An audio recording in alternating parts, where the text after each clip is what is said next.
Good afternoon, everyone. It's a pleasure to join you here today.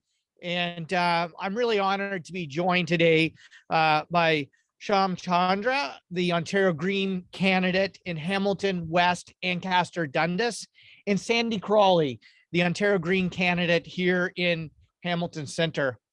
Before I begin, I'd like to acknowledge that we're meeting and gathering on the traditional lands of the Haudenosaunee and the Anishinaabe peoples, and on treaty lands covered under the Upper Canada Treaty, and actually very close to the Haldimand Tract Treaty with the Haudenosaunee Confederacy.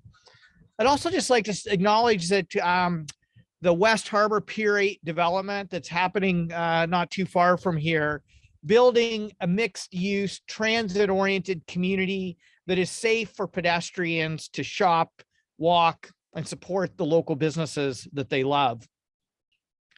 I want to be clear. Sprawl is expensive. It's bad for municipal budgets because of the infrastructure costs associated with it.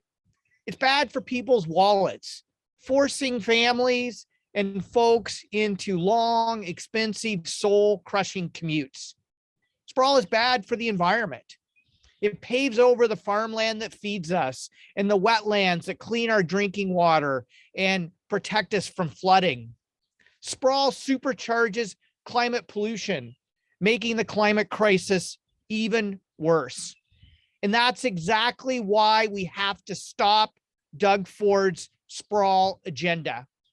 And I want to say how much I appreciate and thank the city of Hamilton for standing up and saying no to expanding urban boundaries, saying no under tremendous pressure to Doug Ford's expensive sprawl agenda. People don't want long commutes just to be able to find an affordable place to live. They want to live in livable, affordable, connected communities. Communities where they can raise their families close to where they work, where they can live and play and shop locally. And that's why I'm so proud that the Ontario Greens will be steadfast in this election. And we're making a clear choice for people. Let's stop the sprawl by freezing urban boundaries across this province, by ending the exclusionary zoning rules that reduce the housing choices that people have to build duplexes and triplexes and quadplexes, laneway housing, secondary suites, and tiny homes. And let's end the rampant speculation that's happening in the housing market that's freezing out so many young people in particular from the Canadian dream of being able to own a home. You know, we have a whole generation of Ontarians wondering if they'll actually be able to afford a home. Let's make homes for people, not speculators. And let's be clear, the Doug Ford sprawl agenda, it might be good for the wealthy land speculators who are big donors to conservative and liberal parties, but it's not good for people or communities. It's not good for the climate. It's not good for protecting farmland or wetlands. And that's exactly why the Ontario Greens are offering a clear choice in this election. Stop expensive sprawl and build livable, affordable, connected communities. So I want to thank you all for being here today, and I'm happy to take any questions. I believe we'll start with those who are here in person and then go online.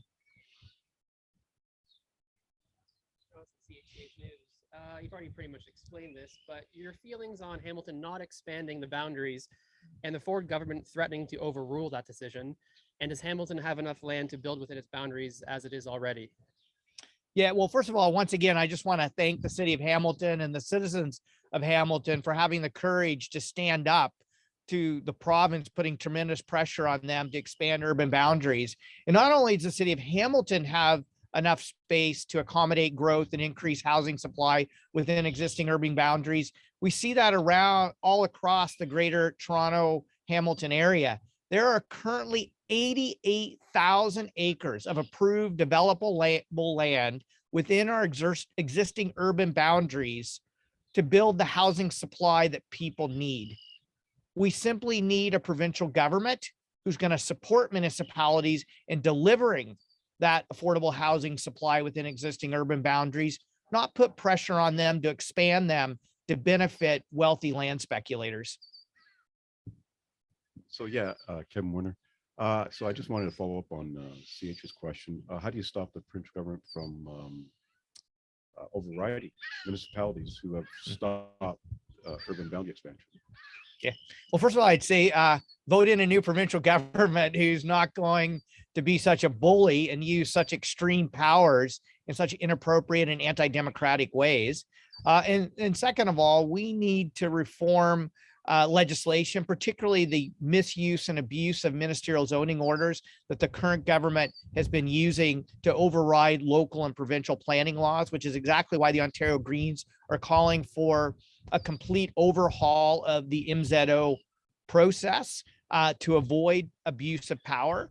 And then finally, we have to put an end to the Ontario Land Tribunal. So many people across this province fought so hard and long to finally convince the previous Liberal government, after years of resistance, to get rid of the outdated Ontario Municipal Board and actually prioritize local planning laws and rules. And the Ford government's completely thrown that out the window and essentially brought back the OMB, and now they call it the OLT. I don't care what you call it. It's wrong. It's bad for communities and it's bad for democracy. Yeah, follow-up's fine. So instead of the OLT, what would you have in place to solve these problems? Yeah, so I whatever you want to call it, maybe we'll go back to the LPAT. I think the bottom line is that you need to ensure that as long as a development is with it and development decisions made by municipalities comply with local and provincial planning laws, then that should stick. Developers or others should not be able to appeal those decisions and have the planning process turned upside down and have an unelected tribunal essentially overturn local planning laws and rules. It's just not right. I think we'd be much better off with the Ontario Greens plan to end exclusionary zoning, to allow duplexes, triplexes, quadplexes, to allow municipalities to do pre-zoning, especially along transit corridors for mid-rise and missing middle housing development. To me, to do that as part of the planning process is a much more democratic, stable, and community-oriented way to increase housing supply and build the kinds of great communities that people want to live in, where they can live, work, shop locally. There are no more questions on the ground. We'll take questions from Zoom now. Great. Thank you. We'll now go to the online questions. Anyone with a question from the Zoom, please use the raise hand function or message in the chat and I'll call on you. Looks like we have a question from John Michael McGrath from TVO. John, please unmute yourself and go ahead. Good afternoon, Mike. I'm just wondering what your thoughts are. We've got just a day or two before the campaign really starts formally. Obviously, people are getting moving now. Just in terms of, what's the Green Party's ambition? What would you love to see as an outcome from this election? And I'm going to ask you maybe not to say a Green majority. Why not, John Michael? You don't want to see a Green majority in Ontario? I think for us, we've shown what a difference one Green MPP can make. I mean, I think most people have including your colleague, Steve Bacon, has acknowledged that we punch well above our weight and have had tremendous influence at Queen's Park. Imagine how much more influence we could have to improve the lives of people in this province if we have a caucus of Green MPPs and we increase our vote across the province. And so, obviously I want to return back to Queen's Park because I feel like there's a lot of work to do to build the Ontario people want. And I want to return with a caucus of Green MPPs who can help us maximize our influence at Queen's Park to improve people's lives, especially when it comes to addressing the housing affordability crisis, the need to increase access to affordable and comprehensive mental health services, and the absolute now or never need to address the climate crisis. Follow up. And you may have seen Liberal leader Stephen Del Duca talking about setting transit fares to $1 province-wide.